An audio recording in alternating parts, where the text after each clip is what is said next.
하나님의 말씀은 요한일서 1장 1절부터 4절 말씀입니다. 요한일서 1장 1절부터 4절까지 보시겠습니다.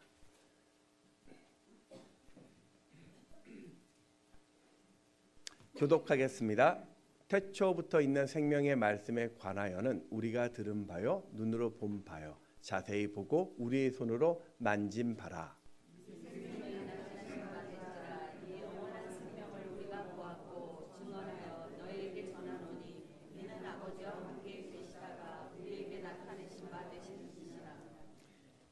우리가 보고 들은 바를 너희에게도 전함은 너희로 우리와 사귐이 있게 하려 함이니 우리의 사귐은 아버지와 그의 아들 예수 그리스도와 더불어 누림이라. 우리가 이것을 쓰면 우리의 기쁨이 충만하게 하려 함이라. 아멘.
네, 오늘 눈이 많이 와가지고 폭설이 와서 아마 많이 못 오셨 분도 있고 또 지금 또 영상으로 예배하시는 분도 있을 것 같습니다.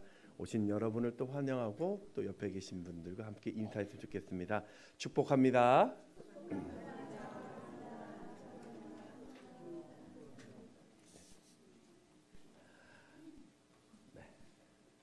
요즘 장로님 기도해 주신 것처럼 건강 잘 또 보존하십시오. 요즘 감기, 독감 이게 좀 되게 오래 가더라고요. 저도 연말에 약간 목 감기가 왔는데 낫는 것 같더니 또 약간 좀 목이 좀 칼칼한 것 같아요. 어쨌든 많이 또 건강 잘 지키시기 바랍니다. 여러분 그 백문이 불여일견이라는 그 속담이 있죠. 이게 그 격언인가요? 100번 듣는 것보다는 한 번 그 보는 것이 낫다. 아무리 많은 설명을 해도 직접 경험한 것이 더 낫다는 그런 말 같습니다. 우리 주변에 누가 큰 기적을 경험했다, 누가 큰 은혜를 받았다라고 우리가 아무리 들어도 내가 직접 체험한 그 작은 은혜만 못하다는 것이죠. 우리가 지난 송구 영신 예배 때 여러분이 작정한 그 기도의 제목들이 있습니다. 그 기도의 제목들이 10가지죠. 다 이루어져서 올해는 내가 만난 그 하나님을 좀 세상에 증거하는 복된 삶이 되시기를 소망합니다.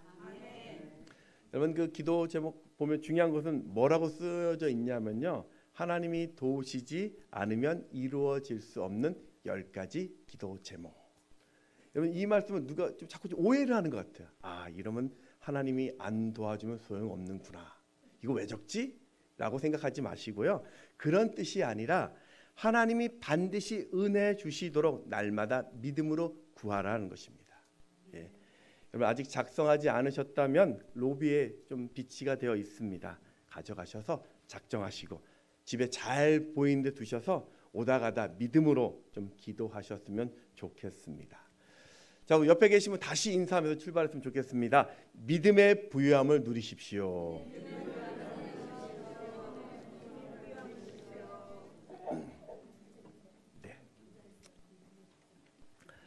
오늘부터는 요한일서를 좀 묵상하려고 합니다. 요한일서는 우리가 공동서신이라고 이야기합니다. 이 신약의 서신서에는 크게 두 가지가 있습니다. 하나는 바울이 쓴 바울서신, 그리고 이 공동서신입니다. 공동서신이라는 게 뭐냐면 어떤 특정한 교회나 어떤 특정한 개인을 대상으로 쓴 글이 아니라 초대교회가 회람하면서 모두가 볼 수 있도록 쓴 서신입니다. 성경에 보면 야고보서가 그렇고요. 베드로 전후서, 그리고 요한 1, 2, 3서, 유다서가 바로 이 공동서신이죠. 요한일서의 저자는 예수님의 제자 요한입니다. 그래서 우리가 읽었던 요한복음과 요한 1, 2, 3서는 좀 비슷한 내용들이 많습니다. 요한의 성격은 어땠을까요? 예수님이 요한에게 별명을 붙여줬는데 우레의 아들, 천둥의 아들이다라고 이야기합니다. 마가복음 3장 17절 말씀을 같이 읽습니다. 시작. 세베대의 아들 야고보와 야고보 형제 요한이니 이 둘에게는 보아너게 곧 우레의 아들이란 이름을 더하셨으며. 이건 요한의 성격이 불같다라는 것인데요. 요한계시록에 보면 이단에 대하여 그 단호한 그의 불같은 성격을 볼 수 있습니다.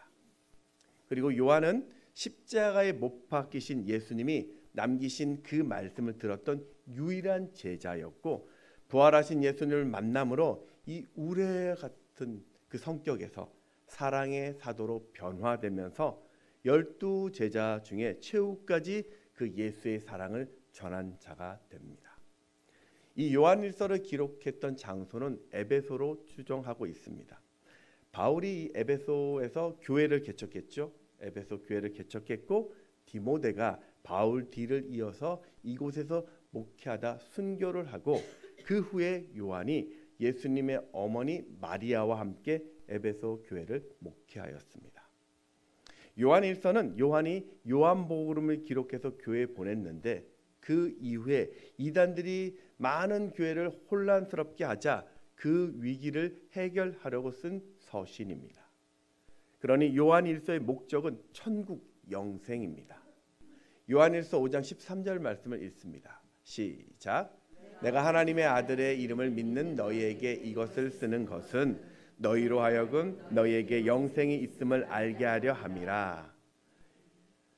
요한일서 쓸 그 당시는 예수님이 승천하신 대략 한 50년이 지난 후였습니다.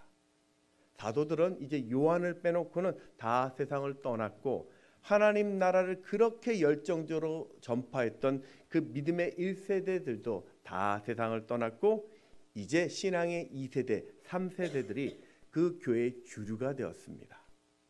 문제는 그들은요 1세대의 믿음과 달랐다라는 겁니다. 이제 점점 신앙이 습관화가 되었고 믿음의 뜨거움도 사라졌습니다. 곳곳에 침투한 이단들 때문에 육신의 소욕에 이끌리며 살고 있었습니다. 그렇게 영적인 힘을 잃고 기쁨을 상실한 채 교회 내 갈등과 분열 속에 있었습니다. 때문에 지금 요한은 그들의 이 미지근한 신앙을 다시 일깨워야 했습니다.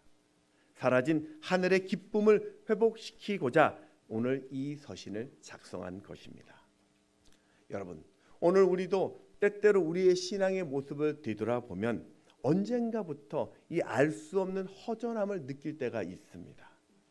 신앙의 기준이 하나님이 아니라 내가 기준이 될 때가 생깁니다.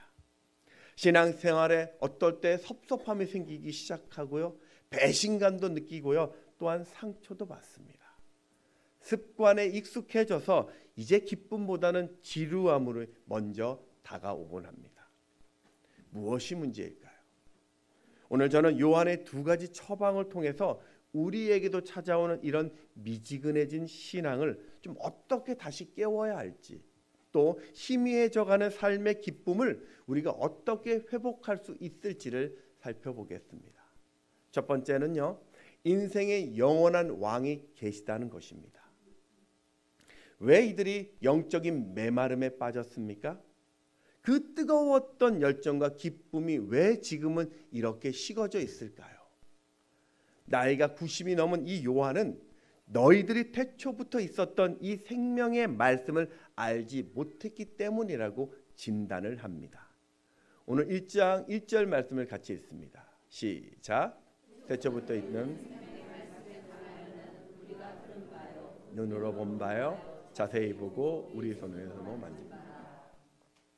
여기서 사용하는 생명이라는 단어는 예전에도 한번 이야기했는데 원어적으로 보면은 그냥 일반적인 우리 목숨을 생각하는 푸슈케라는 단어를 쓰지 않고요. 다른 생명, 다른 특징이 있는 생명이라는 단어의 조회라는 단어를 씁니다.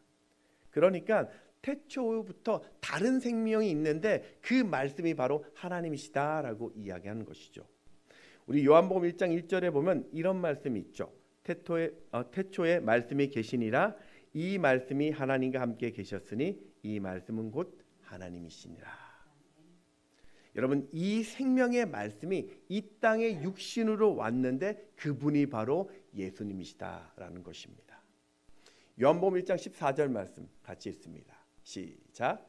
말씀이 육신이 되어 우리 가운데 거하심에 우리가 그의 영광을 보니 아버지의 독생자의 영광이요 은혜와 진리가 충만하더라.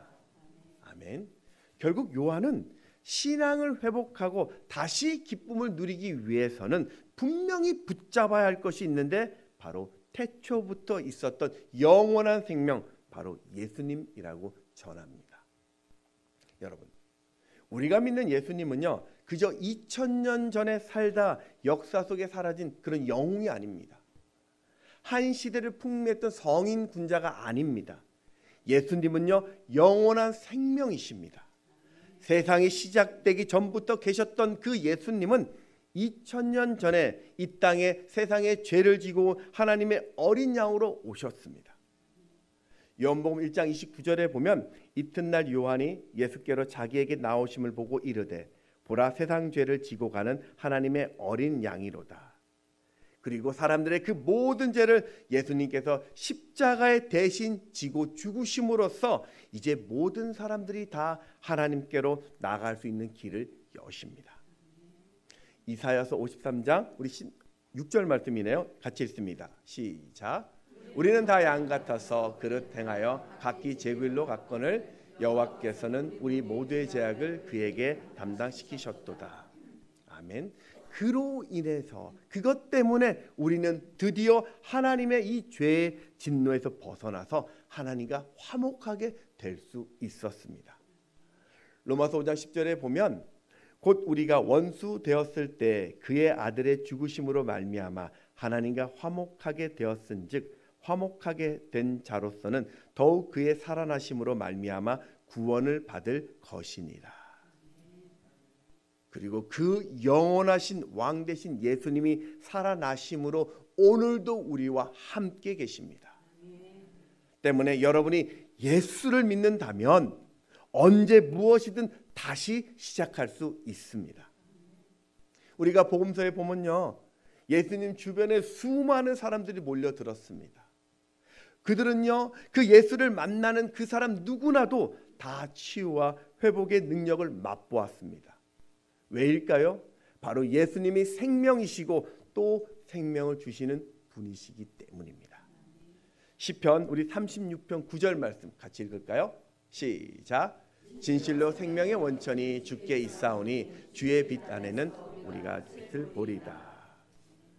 사랑하는 여러분, 오늘 내 삶의 가장 중요한 것은요, 내 인생의 왕이 되시는 예수님을 인정하시기 바랍니다. 내가 좀 어떤 어려움을 좀 당하고 내 삶에 어떤 상함을 당하고 어떤 위기를 당해도 그게 내게 능력이 있던 많던 적던 크던 그게 중요한 것이 아니라 오늘 내 생명이 내 것이 아니라 영원한 생명 되시는 하나님의 손에 있다라는 것입니다. 그러니 세상에서 답을 찾지 마시고요, 오늘 눈을 들어 나의 왕이 되시는 그 주님을 바라보시기 바랍니다. 오늘 여러분이 그 눈을 들어 그 주님을 바라본다면 다시 우리의 믿음이 회복될 것이고 삶의 기쁨을 누릴 수 있는 첫 번째 방법이 되는 것입니다. 자, 두 번째 방법은요, 하나님의 사귐을 가져야 합니다. 요한은 이제 1절에서 예수님을 직접 보았고 들었고 만졌다라고 이야기하죠. 이 말은 영원한 생명을 누리기 위해서 예수님과 교제를 했다라는 말입니다. 요한일서를 왜 기록했을까요? 기록한 목적은 주님과의 사귐이라고 오늘 3절에서 말하고 있습니다. 3절을 같이 한번 읽어보겠습니다. 시작. 보고 들은 바를 우리의 사귐은 아버지와 그의 아들 예수 그리스도와 더불어 누립니다. 아멘. 여기서 사귐이라는 단어가 코이노니아라고 이야기하는데요, 참여하다, 나누어 주다, 교제하다, 협동하다라는 뜻입니다. 사람은 원래 하나님과 교제하도록 하나님이 창조하셨습니다. 창세기 1장 27절에 보면 하나님이 자기 형상 곧 하나님의 형상대로 사람을 창조하시되 남자와 여자를 창조하시고, 오늘 이 말은 사람은요 하나님 외에는 그 무엇으로도 만족할 수 없다는 뜻입니다. 그런데 아담이 하나님의 이 말씀에 불순종하여 선악과를 먹은 후 하나님과의 교제가 끊어졌습니다. 영원한 생명이 사라졌고 이제 우리는 죽음을 맞이하게 됩니다. 그리고 이 아담의 후손된 우리도 형편과 상관없이 늘 외로움과 공허함과 허무함 속에서 살 수밖에 없는 존재가 된 것이죠. 그런데 오늘 예수님께서는 십자가에서 이 깨어진 관계를 해결하셨습니다. 그로 인해서 우리는 이제 하나님과 진정한 사귐을 가질 수 있게 된 것이죠. 로마서 5장 1절 말씀이 있습니다. 시작. 그러므로 우리가 믿음으로 말씀하심을 받았으니 우리 주 예수 그리스도로 말미암아 하나님과 화평을 누리자. 여러분, 그러면 하나님과 사귄다라는 것이 무슨 말입니까? 사귄다라는 말은요, 오늘 성경의 약속을 내가 믿고 받아들인다라는 뜻입니다. 하나님과 사귄다라는 것은 예수님을 내 인생의 주인으로 모신다라는 것입니다. 하나님과 사귄다라는 것은요, 내가 고백한 그 예수가 지금 나와 어떤 관계에 있느냐를 바라보라는 겁니다. 오늘 여러분이요, 예수님이 나의 죄를 죽으셨어, 또 예수님이 나에게 영원한 생명을 주셨어, 나를 천국으로 인도해, 그런데 여러분, 그것으로 끝나서는 안 된다라는 것입니다. 만일 여러분이요 예수를 나의 주로 믿고 구원받았으니까 이제부터는 내 마음대로 살 것이다, 하나님의 뜻 알겠지만 지금 내가 바쁘고 분주하니까, 상황도 그러니까 일단은 내 뜻대로 살고 나중에 순종하겠습니다, 내가 나중에 잘 믿겠습니다. 여러분, 그것은요 예수를 나의 주로 믿는 것이 아닙니다. 그건 사귀는 것이 아니에요. 그냥 예수를 내가 이용하겠다라는 것입니다. 그냥 내 인생은 내가 주인이라는 그런 교만의 모습입니다. 그건 진짜 구원이 아니에요. 보십시오. 엘리 제사장이요 사사시대 마지막 사사로서요 그는 매일 성전에 있었던 자입니다. 그런데요 그는 하나님과 사귀지 않았어요. 엘리 제사장의 두 아들 늘 성전에서 제사장의 사역을 했습니다. 오늘날이야 목회자의 사역을 했어요. 그런데 그들은요 음식을 가지고 장난을 치고요 음란한 짓을 하며 타락했습니다. 성경은 그들이 제사장의 아들이었지만 사사였지만 하나님과 사귐이 없는 자라고 평가를 합니다. 사무엘상 2장 23절 말씀이 있습니다. 시작. 엘리 아들들은 행실이 나빠 여호와를 알지 못하더라. 엘리 제사장은 사사로서 무려 40년 동안이나 섬겼지만 단 한 번도 하나님을 찾지 않습니다. 그래서 이 엘리 제사장 시대는 하나님의 말씀이 희귀했어요. 사무엘상 3장 1절 말씀도 또 읽어보겠습니다. 시작. 아이 사무엘이 엘리 앞에서 여호와를 섬길 때에는 여호와의 말씀이 희귀하여 이상이 흔히 보이지 않았더라. 결국 그의 인생의 말년에요 블레셋의 침공으로 이스라엘이 3만 명이나 죽습니다. 또 전쟁에서 법궤를 빼앗겨 버렸고 엘리의 제사장의 두 아들 홈니와 비느하스는 죽음을 당합니다. 그리고 아들이 죽었다는 이 소식을 듣고 엘리 그도 목이 부러져 죽습니다. 사무엘상 4장 18절 말씀을 또 읽습니다. 시작. 하나님의 괴를 말할 때 엘리가 자기 의자에서 뒤로 넘어져 문 곁에서 목이 부러져 죽었으니 나이가 많고 비대한 까닭이라. 그가 이스라엘의 사사가 된 지 40년이었더라. 아멘.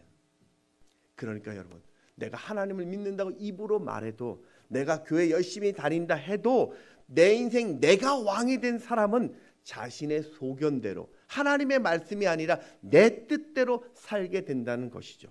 그게 옳다라고 우깁니다. 내가 맞다라고 이야기합니다. 근데 여러분, 그건 하나님과의 사귐이 아닙니다.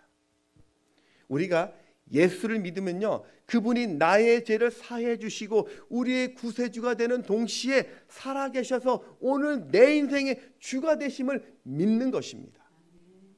우리 로마서 14장 8절 말씀 같이 읽습니다. 시작. 우리가 살아도 주를 위하여 살고 죽어도 주를 위하여 죽나니 그러므로 사나 죽으나 우리가 주의 것이로다. 아멘.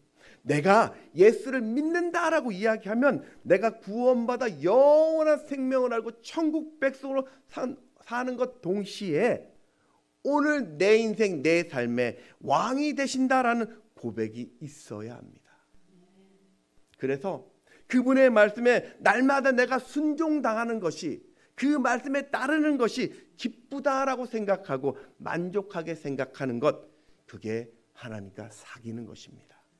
그게 하나님과의 교제이고 그것이 예수 믿는 자의 모습입니다. 사사시대에 이 엘리 제사장과 정반대의 사람이 나오죠. 그는 엘리 제사장 집에 허름한 몸종이었던 어린 사무엘입니다. 사무엘이란 뜻이요 그 하나님께 구한다라는 뜻이죠. 그는 엘리 제사장의 아들처럼 부유하게 자라지 못했습니다. 제사장이 특별한 교육도 받지 못했습니다. 그냥 단지 1년에 한 번 정도 기도의 어머니 한나를 만나서 기도가 중요하다, 하나님을 중요하다라고 들었던, 배웠던 어린 소년이었습니다. 그런데 사무엘은 어린 나이임에도 불구하고 엘리 제사장이 듣지 못한 하나님의 음성을 듣습니다. 사무엘상 3장 19절에 보면 사무엘이 자라매 여호와께서 그와 함께 계셔서 그의 말이 하나도 땅에 떨어지지 않게 하시니, 하나님은요, 높은 교육을 받았던 엘리 제사장의 자녀들은 쓰지 않고요, 하나님과 친밀함을 유지하던 어린 사무엘을 들어 쓰셨습니다. 그리고 사무엘을 통해서 이제 사사 시대를 접고 선지자 시대를 열게 됩니다.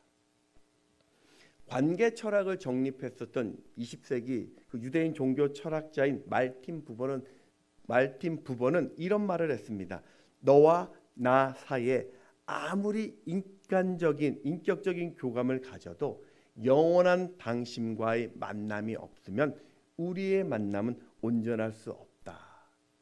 이게 무슨 말이냐면, 우리가 부부관계, 가족관계 속에서도 아무리 사랑하고 아무리 애틋한 관계를 할지라도 그 부부 사이에, 그 가족 사이에 하나님 관계의 만남이 없다라면 온전하지 못하다라는 뜻입니다. 여러분, 하나님은요, 그래서 우리와 날마다 교제하기를 원하십니다. 고린도전서 1장 9절 말씀을 읽어볼까요? 시작.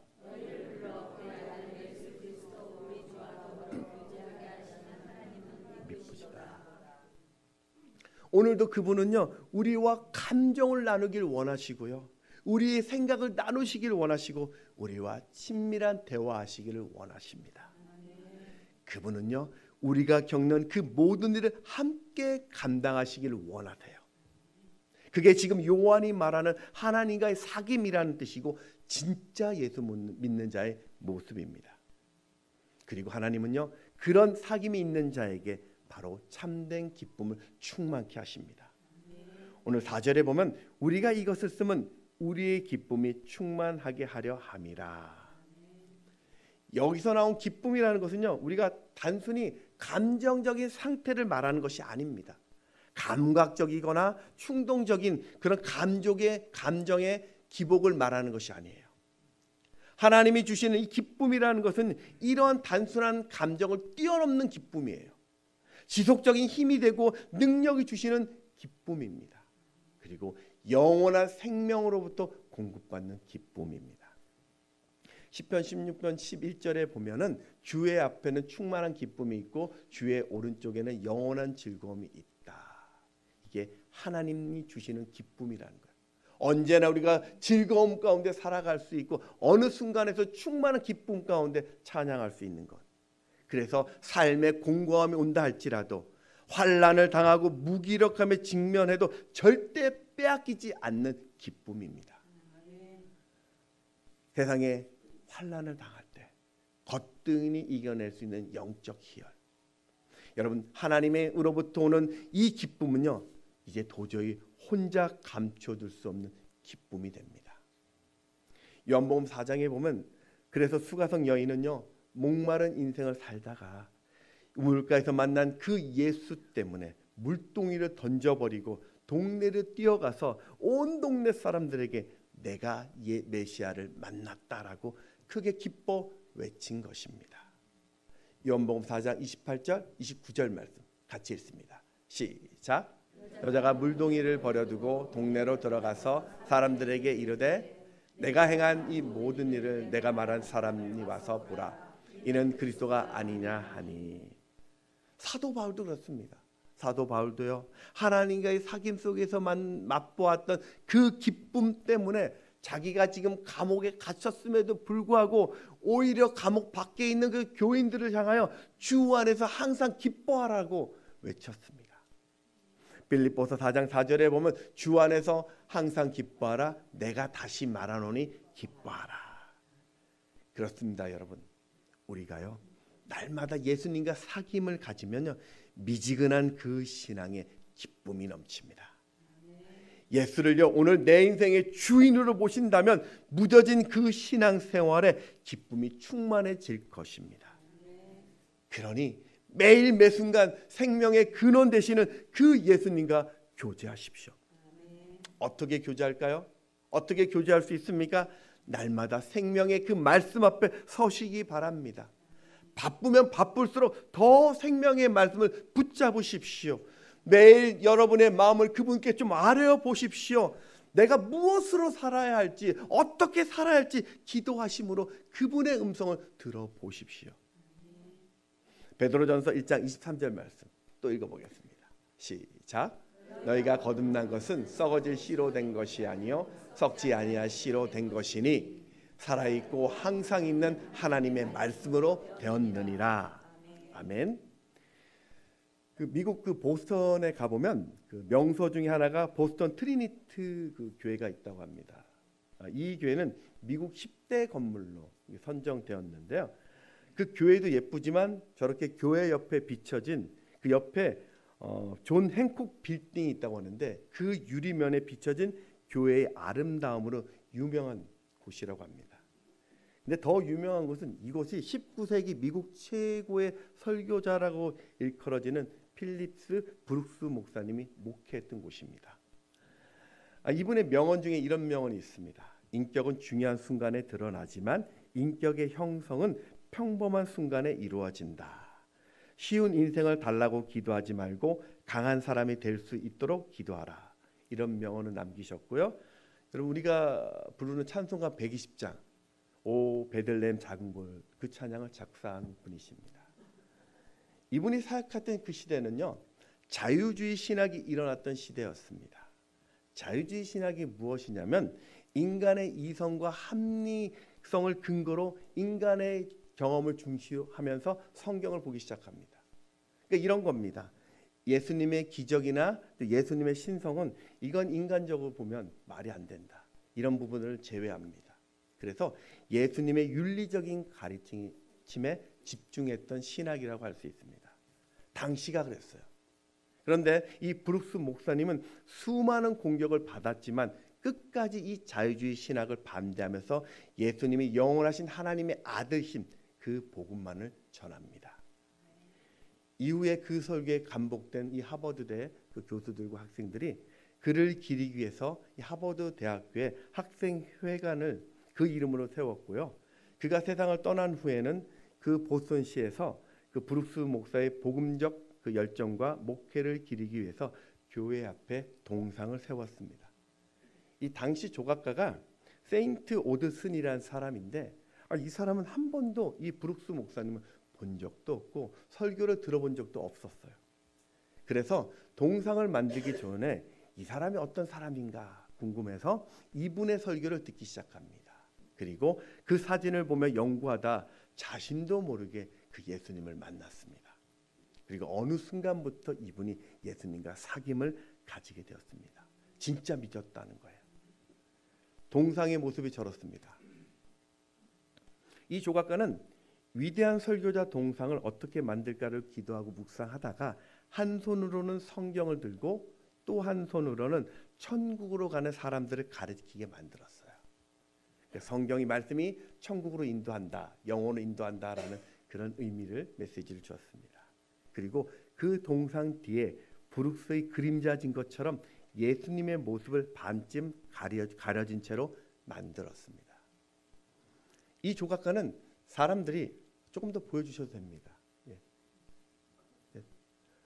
사람들이 동상을 보면 처음에는 브룩스를 보게 하는데요. 어느 순간 그 뒤에 있는 예수님을 볼 수 있도록 시각적인 효과를 주어서 빛과 그림도의 각도를 다 조절했다고 합니다. 직접 여러분 가서 보십시오. 보다 보면 저 동상 브룩스 목사를 보면 어느 순간에 우리의 모든 시선이 저 예수님을 보게끔 만들었대요.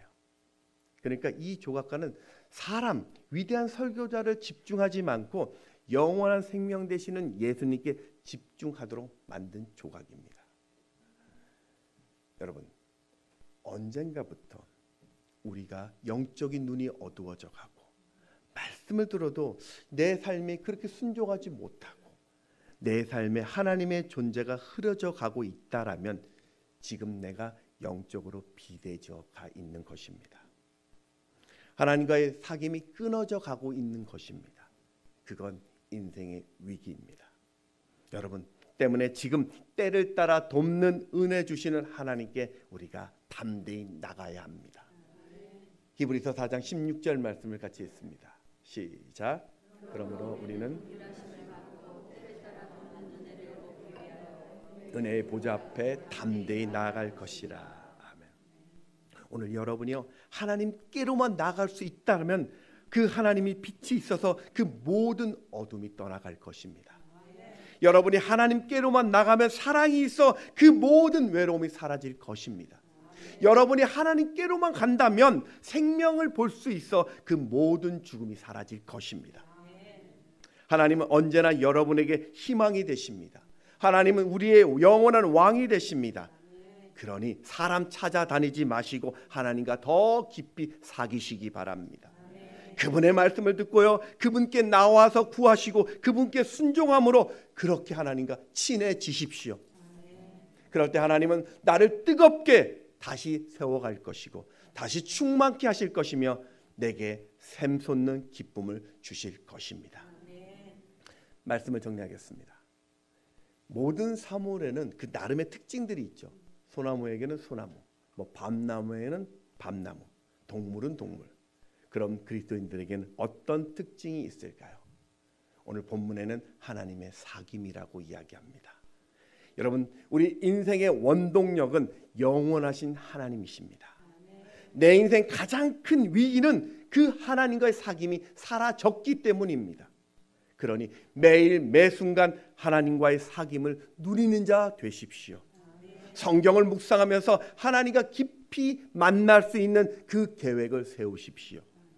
하나님의 음성을 들을 수 있는 기도의 골방을 만드십시오. 하나님의 임재를 경험하는 예배자로 서십시오. 그리고 날마다 내 삶 가운데 예수가 나의 주 되심을 고백하십시오. 그렇게 주님과의 사귐이 이어질 때 그곳에 하나님의 사랑이 싹트게 될 것이고 그 사랑 가운데 행복과 기쁨이 충만케 되어 내가 사는 이 땅이 천국이 될 것입니다. 그렇게 믿음의 부유함을 누리는 여러분의 2025년 한 해가 되시기를 주의 이름으로 축원합니다. 찬양하겠습니다.